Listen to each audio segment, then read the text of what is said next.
10th class के student हैं उनके लिए साइंस का बहुत वीवीआई प्रश्न लेकर आए हैं ताकि आपके एग्ज़ाम में अच्छा कर पाएँ। तो चलिए हम स्टार्ट करते हैं। जिनका एग्ज़ाम 2025 में बिहार बोर्ड के स्टूडेंट जितने भी हैं और जिनका एग्ज़ाम 2025 में देना है उनके लिए साइंस का वीवीआई ऑब्जेक्टिव क्वेश्चन हम लेकर आ चुके हैं। तो चलिए हम स्टार्ट करते हैं। तो ये जो टॉपिक हम उठाए हैं साइंस का, बहुत शोरगुल हो रहा है। ये जो टॉपिक उठाए हैं वो ये है कि प्रकाश के परावर्तन और अपवर्तन से, ठीक। ये फिजिक्स का 10th क्लास है और ये VVI objective question for Bihar board आज का क्लास पहला है। तो चलिए हम पहला प्रश्न की ओर चलते हैं। तो पहला प्रश्न है आपके सामने, पहला प्रश्न ये है कि निम्न में से कौन सा पदार्थ लेंस बनाने के लिए प्रयुक्त नहीं किया जा सकता है। इसमें से कौन सा पदार्थ है जिसमें लेंस बनाने के लिए प्रयुक्त नहीं किया जा सकता है। जल, कांच, प्लास्टिक या मिट्टी। तो इसका जो राइट आंसर हो जाएगा वो हो जाएगा आपका डी, यानी कि मिट्टी का प्रयोग हम लोग लेंस बनाने के लिए नहीं करते हैं। तो चलिए हम इसका राइट आंसर डी हो जाएगा। और पीडीएफ भी आपको मिलेगा फ्री में ताकि आप तैयारी कर सकें। ओके,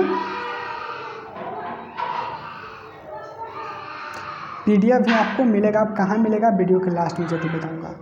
गोलीय दर्पण परावर्तन पृष्ठ के वृत्ताकार सीमा रेखा का व्यास कहलाता है। फोकस, मुख्य फोकस, वक्रता त्रिज्या, प्रधान अक्ष या गोलीय दर्पण के द्वारा। तो इसका जो राइट आंसर हो जाएगा वो आपका हो जाएगा दूसरा का, वो जो होगा डी हो जाएगा, यानी कि गोलीय दर्पण का द्वारक। Answer D.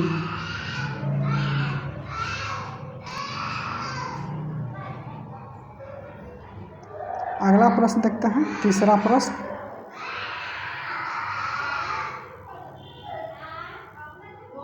तीसरा प्रश्न है कि प्रकाश के परावर्तन के कितने नियम हैं। ये पूछा गया प्रश्न है 2016 में, 2021 में भी। 1 है, 2 है, 3 है या 4 है। तो तीसरा का जो राइट आंसर हो जाएगा वो हो जाएगा आपका 2। आंसर क्या हो जाएगा, बी हो जाएगा। आज थोड़ा सा हल्ला हो रहा है कि बाहर बच्चे लड़ रहे हैं, इसलिए हल्ला हो रहा है, ठीक। चलिए अगला प्रश्न यानी चौथा प्रश्न देखते हैं। चौथा प्रश्न है कि दंत विशेषज्ञ किस दर्पण का उपयोग मरीज के दांतों का 12 प्रतिबिंब देखने के लिए करता है। देखिए, जो डॉक्टर हैं वो दांत को देखने के लिए दांत को 12 देखने के लिए कौन सा दर्पण का प्रयोग करते हैं। समतल दर्पण, अवतल दर्पण, उत्तल दर्पण या इनमें से सभी। तो चौथा का जो राइट आंसर हो जाएगा वो आपका हो जाएगा बी, यानी कि अवतल दर्पण, ठीक। आंसर क्या हो जाएगा, बी हो जाएगा, ठीक। ओके, चलिए अगला प्रश्न है। अगला प्रश्न है आपके सामने है,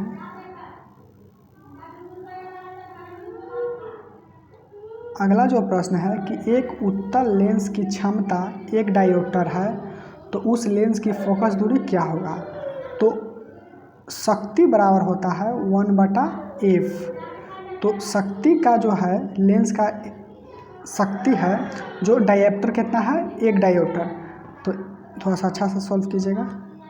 P बराबर होता है यानी कि पावर बराबर 1/f। यहाँ पर डायोप्टर कितना दिया गया है, यानी शक्ति कितना दिया, लेंस का जो शक्ति है वो कितना दिया है, 1 डायोप्टर। तो यहाँ पर 1 लिखेंगे, फिर क्या होगा 1/f।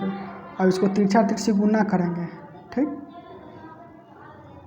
तो क्या हो जाएगा, f बराबर 1 मीटर। तो 1 मीटर में कितना सेंटीमीटर होता है, 100 सेंटीमीटर। तो इसका राइट आंसर हो जाएगा +c। क्यों होगा +c, क्योंकि जो उत्तल लेंस का जो फोकस दूरी होता है वो धनात्मक होता है, इसलिए +100 सेंटीमीटर हो जाएगा। आंसर क्या हो जाएगा आपका, सी हो जाएगा। चलिए, क्या प्रश्न था आपका? 5वां था। क्या प्रश्न? 5वां। चलिए अगले प्रश्न देखेंगे। अगला प्रश्न यानी 6ठा प्रश्न देखते हैं। 6ठा प्रश्न है कि यदि किसी बीम का प्रतिबिंब आवर्धन ऋणात्मक हो, उस प्रतिबिंब की प्रकृति क्या होगी? वास्तविक उल्टा, वास्तविक सीधा, या आभासी सीधा, या आभासी उल्टा? तो 6ठा का जो राइट आंसर हो जाएगा वो हो जाएगा आपका ए, यानी कि वास्तविक और उल्टा। आंसर क्या हो जाएगा? ए हो जाएगा। ठीक, चलिए अगले प्रश्न की ओर चलते हैं। अगला प्रश्न है यानी 7वां प्रश्न। 7वां प्रश्न है कि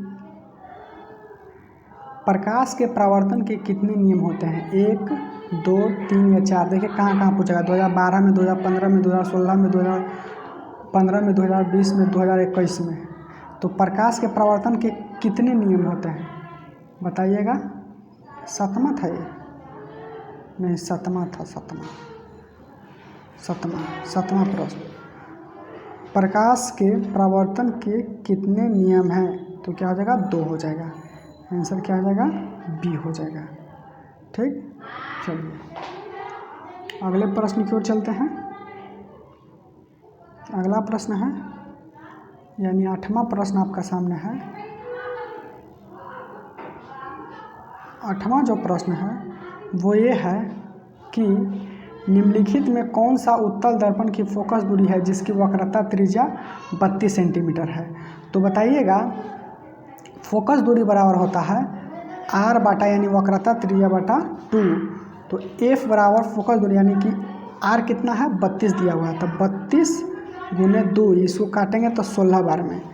तो f बराबर क्या हो जाएगा? 16 क्या हो जाएगा? सेंटीमीटर। प्लस के माइनस में, क्योंकि उत्तल दर्पण का जो फोकस दूरी होता है वो प्लस होता है, इसलिए +16।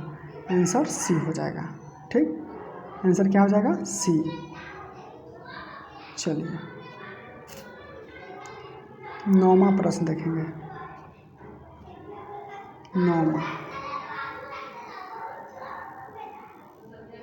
9वां प्रश्न है, किसी माध्यम के अपवर्तनांक का मान होता है sin i बटा sin r, sin r बटा sin r, या sin i गुने sin r, sin i plus sin r।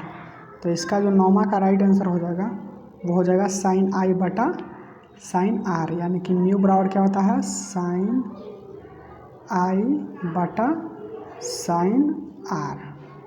ठीक, चलिए अब देखेंगे 10वां प्रश्न। 10वां प्रश्न देखेंगे।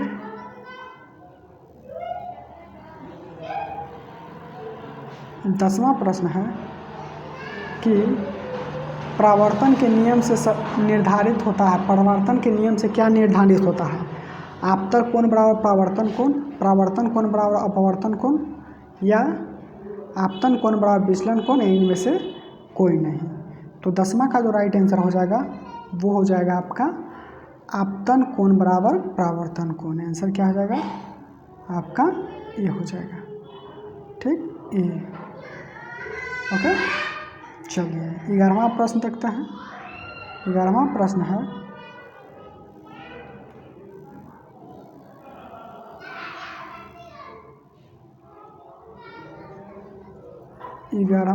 है, कि एक उत्तल लेंस होता है सभी जगह से समान मोटाई का, बीच की अपेक्षा किनारों पर मोटाई, या किनारों की अपेक्षा बीच पर मोटा, या इनमें से कोई नहीं। तो 11वां का जो राइट आंसर हो जाएगा वो आपका हो जाएगा सी, यानी कि किनारों की अपेक्षा बीच में क्या होता है? मोटा होता है। Answer C, lens. ठीक, उत्तल लेंस। चलिए अगला प्रश्न देखेंगे। अगला प्रश्न है यानी कि 12वां प्रश्न। 12वां प्रश्न है, हवा या निर्वात में प्रकाश की चाल होती है। हवा या निर्वात में प्रकाश की चाल कितनी होती है? 3 × 10⁸ मीटर प्रति सेकंड, 3 × 10⁸ सेंटीमीटर प्रति सेकंड, 3 × 8 किलोमीटर प्रति सेकंड, या 3 × 8 मिलीमीटर प्रति सेकंड। तो 12 का जो राइट आंसर हो जाएगा वो हो जाएगा आपका ए, यानी कि आंसर ए, क्योंकि 3 × 10⁸ मीटर प्रति सेकंड होता है। ओके, अब देखिए इसका PDF कहाँ मिलेगा, 12 प्रश्न का PDF कहाँ मिलेगा। तो PDF के लिए कुछ नहीं करना है आपको वीडियो के डिस्क्रिप्शन बॉक्स में जाना है और वहाँ पर लिखा रहेगा PDF लिंक, उस पर क्लिक कर आप PDF डाउनलोड कर सकते हैं। तो आज की वीडियो में इतना ही, तब तक के लिए धन्यवाद।